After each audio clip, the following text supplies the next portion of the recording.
पुरुषोत्तम महात्म्य 15वां अध्याय। श्री गणेशाय नमः। सुदेव ब्राह्मण को वरदान की प्राप्ति।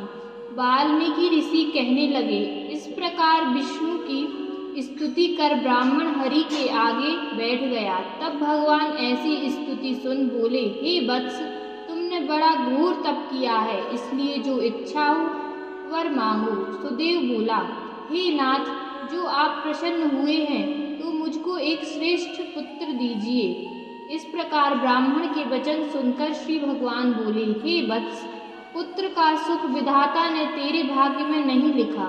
मैंने तेरे भाल पट्ट के सब अक्षर देखे हैं, परंतु उनमें 7 जन्मों में भी तुझे बेटे का सुख नहीं है।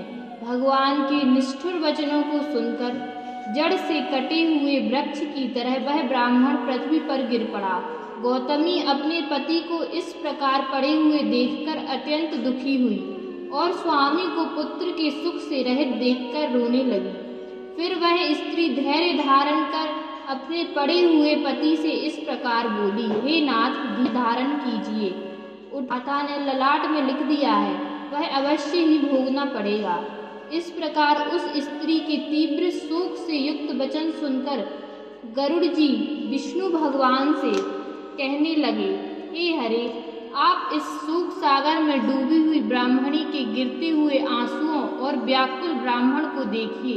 हे दीनबंधु, आपकी भक्तों के दुखों को ना सहने वाली दया कहाँ गई?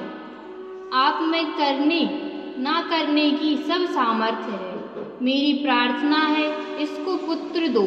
तब भगवान बोले, हे गरुड़, इस ब्राह्मण को एक मनोगत पुत्र शीघ्र दूंगा। इस प्रकार हरि के अनुकूल वचन सुनकर गरुड़ भी प्रसन्न हुए।